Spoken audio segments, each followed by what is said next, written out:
we present to you this edition of our Fire Talk. We begin as we have with a Lectio Divina. So you do not have to have a Bible with you, but if you do, you certainly can open it. I'm going to be reading from Matthew chapter 5, verses 13 to 16. I'll read it through once, and then I want you to think of a word or phrase that fits you or speaks to you. Jesus said, "You are the salt of the world. But if salt has lost its taste, how can its saltiness be restored? It is no longer good for anything, but is thrown out and trampled underfoot. You are the light of the world. A city built on a hill cannot be hid.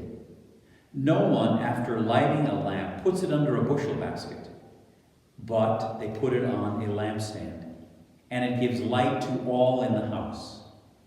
In the same way, let your light shine before others, so that they can see your good works and give glory to God in heaven."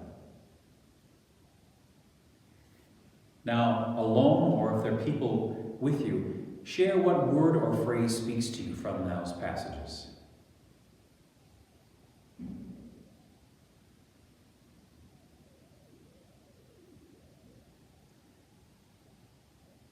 I want to read the passage again.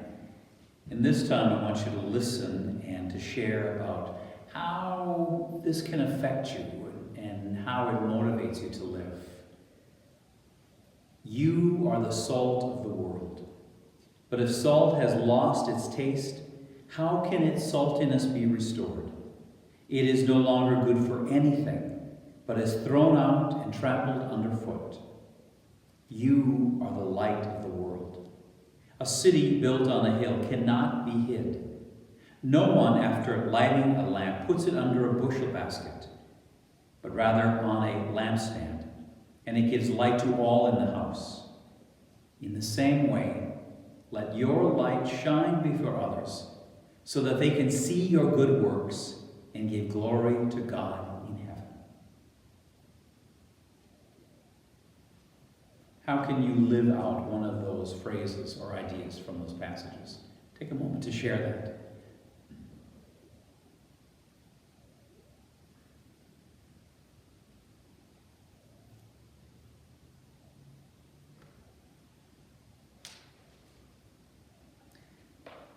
Well, as we continue to live out our Bible, live out our scriptures, I've got a challenge for you. As you know, a lot has happened last year, 2020. And I want to share with you a story that I gave on my homily on New Year's Day. The story goes like this. There was a couple, a man and a woman, husband and wife, and they were out shopping. And all of a sudden, the man just kind of disappears. And the wife calls him and says, "Honey, where are you? We've got so much to do. We've got to get this done." And he says, "Oh, honey, remember a year ago before Christmas? Remember that jewelry store we were at? And we saw that diamond necklace that you love so much? And I said, oh, I just don't have the money to get it this year." Oh, the wife was just feeling so emotional. A tear was welling up in her eyes. She says, "Yes, honey, I remember that jewelry store." He says, "Well, I'm at the golf shop right next door to it." You know, we talk about 2020, and a lot of us recognize it was a tough year in many ways. They had forest fires and hurricanes. We had a fractured economy. We had the George Floyd death, climate change, of course, the election, and then the global pandemic. There's some people who say, "Boy, that was the worst year ever." Well, it wasn't. Because indeed, there were many things that happened before that were a lot worse. Back in World War II, there were 300 times the amount of people who died. We had the Black Plague. We had, years of racial segregation, or women's suffrage, years of anti-gay or even anti-Catholic periods of history. But indeed, we are in this new year. And for a lot of us, we say, "I just want this to be a better year. I want this to be maybe even my best year. Well, there are ways that you can make it happen, even despite the things that are going on with the economy or with politics or with climate. You can start a different way of living, what we call healthy practice. Now, the difference between a practice and a habit is something you do today and you did yesterday and the day before. A practice is something you do today and tomorrow and on and on. And we can develop healthy practices, but it takes work. And eventually, hopefully, your practices become habits because they just are part of you. A lot of people make New Year's resolutions. The problem with resolutions is that many times they just don't stay. I mean, you have good intentions, you do them for a while, but then as the year unfolds, you forget or don't do it. But instead, what I want to nudge you along with is thinking about how you can have healthy practices of being balanced. Now, you've heard me say this before. In my life, I try for 3 balancers. Try them every day. Good sleep, good exercise, good prayer. Try to attend to those every day. Now, for you, I would encourage you, find your litany of balancers. You could use the same ones. 3 is a good number because it's easy to remember. Mine again, good sleep, good exercise, good prayer. Don't always get them, but I try to. Most days, I will do some sorts. But for you, we're thinking of what can you do to develop healthy practices or be more balanced? You got to refer back to your junior high health class or your middle school health classes. Just some of the basic things, you all know this, but sometimes we just forget. For example, you got to ask yourself, and if you're sharing with someone there, if you're watching this with somebody, respond, how much water, how many glasses of water do you need every day?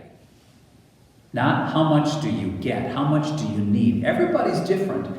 A lot of medical people say we need 8 glasses. Maybe you need more, maybe you need less. I know for myself that if I don't have enough water, I just don't feel good. Many times I'll get a headache because I feel dehydrated. Now, as you know, I try to exercise, and I'm a runner. Even in the winter months, I'll run outside. And many times I'll think, I didn't sweat that much, or it was cold and I ran, and I don't drink water afterwards. Inevitably, I will get a headache. And I've been running for 40 years or so, and still I forget that, yes, every time I do something, I need water, or I'm not going to be at my best. Another easy thing is, how much sleep does your body need each night? Of course, everybody's different. But for most people, they don't get enough sleep. You just kind of ask yourself, do you feel tired during the day? Do you just feel groggy? Or maybe you fall asleep instantly at night because you're so exhausted. Well, there are simple things that any of us can do to improve our sleep. And again, you all know this, I'm just reminding. Things like keeping your bedroom area cooler, making sure it's dark in your room, setting a time for bed and for waking up, a normal routine, doing some kind of physical exercise during the day, it'll get you tired. Don't watch a screen before you go to sleep. Whether it's your phone or the computer or TV, that's going to stimulate your brain. The other thing is, and this works for me really, really well, is that I will actually have a notepad next to my bed. And before I go to sleep, I will write down the things that I need to attend to the next day. Inevitably, when I don't do that, I'll sometimes wake up in the middle of the night and I think, I got to remember to make that call and do that thing. And then I'll sit there I got to remember to make that call. I often will just turn on a light, write down those things. Of course, I do all of those before I'll say my evening prayers, because I think a great way to fall asleep well is to somehow check in with God, whether it's a memorized prayer, whether it's just reviewing your day, whether it's simply saying, thank you, God. So kind of get into that practice. Another way of staying healthy and being balanced is to attend to the foods. Now, when we had Christmas and the holidays coming up some weeks ago, a lot of us ate a lot of food that we know are just not good for us, but he had it right there. We get that. Now's your chance to go back to some healthy eating. For all of us, you know the routine that we should be eating less junk food, less alcohol, less all that bad stuff, and more natural foods. And for those of you who are getting older in age, it's simply the idea of just eating less. Whatever you eat, just don't eat as much. But I know that foods will affect our mood, our attitudes. Some years ago, I worked on a retreat for high school kids. And it was one of those retreats we held in a school, and for whatever reason, the cooks could not be there. So the retreat leader just said, no problem, we'll just go out and order fast food for every one of our meals, for the staff, including me and all the kids. So like breakfast was from McDonald's, and lunch was from Burger King, and supper was from all these different places. Well, after a whole weekend of eating those fast foods, I really literally was shaking. And I realized that this body can't take that much fast food, that much junk food. Like you, I'll enjoy junk food, but to have it all the time is not good for this body. I learned again that if I want to stay healthy, stay balanced, I need good food. I think this is especially important for any of you who have something big coming up. You got that big test before you, or got that big presentation, or you got that big event. Become aware of what you put into your body. It's going to make a difference. Whether it's the junk food, the preservatives, the caffeine, the sugar. Another thing that is also important is to recognize how much exercise you get. Now, of course, with all the COVID stuff, people feel limited, but you shouldn't. Because exercise shouldn't be deemed by what the weather is outside or whether you have access to a gym, any of that stuff. Because all of us can do things. It's as simple as simply stretching, which I think is the most important exercise. To every day do some kind of stretching. Even if you're homebound or in a wheelchair, you can still do some kind of stretching on a regular basis. But the exercise I'm talking about is simply, perhaps parking further away from the store. So you have to walk farther. Perhaps it's taking the stairs, and those of you who are young enough, maybe taking the stairs 2 at a time once in a while, or even 3 at a time to start that stretching. It's just doing things so that your body is working, so you're not just blah all the time. If you find yourself watching TV during these winter months, perhaps it's getting up once in a while and simply walking around the room a bit, or getting up and maybe doing some stretchings, or even if you feel really energetic, getting up and maybe do some push-ups or some crunches. If you don't feel that energetic, just move a bit. Don't allow the COVID time or the winter months to affect your well-being or your balance. There are so many other things that you could attend to. Things like wrap yourself in good music. Surround yourself in music that uplifts you. Perhaps it's looking at how you can be in nature more. Even in these winter months, it's still gorgeous outside. You can still find places to walk. It might even be a fact if you can't walk, we'll get in your car and drive and look at God's creation with all the snow around. It could be finding balancers such as, finding a reason to laugh. If you're going to watch TV, perhaps sneak in some comedies once in a while there. Or when you get together with friends or family, when you can't safely, share some funny memories as opposed to just complaining about things. The best person to laugh about is yourself, about the dumb, embarrassing things we do. But surrounding yourself with plants, even if you can't get outside, you get that sense of nature. Surrounding yourself in beauty, even if you can't go to a movie, perhaps there are some good classics you can watch at home. But I think one of the most significant things that we can do, and this sounds really, really simple, but it's really profound, is paying attention to how we present ourselves, what I call body posture. So I want you to do this as you're watching this. Just everybody right now. I want you just to kind of hunch over a bit as you're watching me, okay? Just do this. Kind of pull your arms in and just hunch over and be in that position now for the next couple of minutes, okay? Just stay like that, okay? There was a study done in Berkeley University a couple years ago. It was a study led by Amy Cuddy. She actually has a couple of TED Talks, and you can look up her research on a TED Talk called Your Body Language Shapes Who You Are. Amy Cuddy and her team from Berkeley, they were studying the effects about how our body posture affects ourselves. We've all heard about how our body posture can affect somebody else. Like if you have this position or do something like that, some of the people might think, oh, you don't like me or you're not open to me.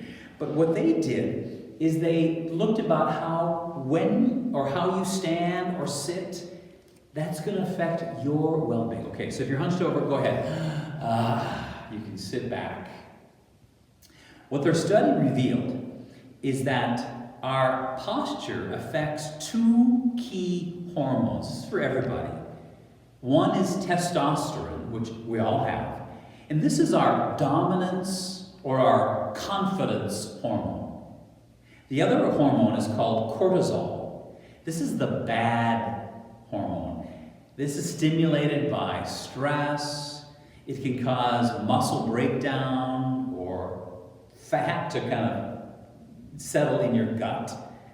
When we are hunched over like that, we have that position like that, what happens, and they've studied this, is that your cortisol level will go up and your testosterone hormone will go down. Just as simple as that. You didn't do anything, you don't have to talk to anybody, just by sitting like that. Well, the opposite is true.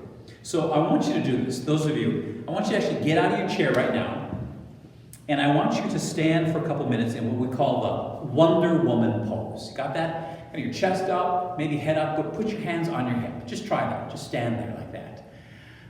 Can you feel something different right away? Okay. Stay in that position. What her research has found out is that when you stand tall like this, your testosterone level goes up, your confidence hormone. And your cortisol level goes down. Can you just feel that? Okay, try this other one. Try what I call the Rocky pose. Okay, stand like this with your arms like this. Just stand like that for a bit. Can't you it feels weird, doesn't it? But their studies prove that if you just do that for a little bit, it's going to make a change. Okay, go ahead. Put your arms down. Go ahead. You can sit back down again. These positions, which she calls non-verbal expressions of power, they are space-occupying postures. They affect our feelings, our behavior, our hormone levels. They also increase our appetite for taking a chance, try something new, and they often will cause us to perform better. Now, here's the odd part. If you've got something going on in your life, you actually can affect your hormones just by your posture. Such as like you've got something big, you've got something to tell somebody, or you've got this big event or this big project you got to do. Well, their team suggests that you actually would go and stand in one of the power poses like that for say like 2 minutes. For some of you athletes, let's say you've got a big event coming up, you may want to try that. Just stand like that or stand like that if you can.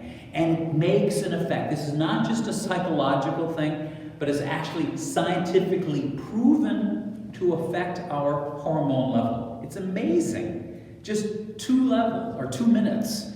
But the same thing can happen, and many times we sabotage us when we think, oh, poor me, and I don't know what to do, and how I'm going to do that. That right away, your cortisol level is way up, and your hormone level is way down. Just by standing like that, you can change it. You can become better in simple ways. We call this a practice. Now, what Amy Cuddy suggests is that there's a phrase that says, well, just fake it until you make it. She changes that and says, fake it until it becomes you. Just go through the motions, the posture, and it will become you. That all of a sudden you find yourself with a different view. And maybe for this new year, you don't find yourself so negative about all the things going on. But you can look up and look around and be more confident and to trust God more. Now, you've all heard the phrase about a glass. Is it half full or half empty? Well, the optimist would say, oh, the glass is half full. The pessimist says, oh, the glass is half empty. A politician would tell you, well, the glass would be more empty if my opponent was in charge. A project manager would say, that glass is twice as big as it needs to be. The fanatic would say, the glass is full, even though it isn't. An IT support person would say, well, try emptying the glass and then refilling it. It's the same glass, the same water. All of us have an opportunity to make this a great year. One of the key parts, as I talked about my 3 balancers, is spirituality. And I want you to refer to previous fire talks that we have given and ones that are coming up to give us more expansive knowledge of what that spirituality means. But don't just go through the year with the same attitude as you went through last year. Make this your best year yet. Find ways where you could stay balanced. Find ways that, like we read, that you are the light of the world. You are the place where God's goodness is going to shine through you. You are the place of hopefulness. May you continue to be balanced.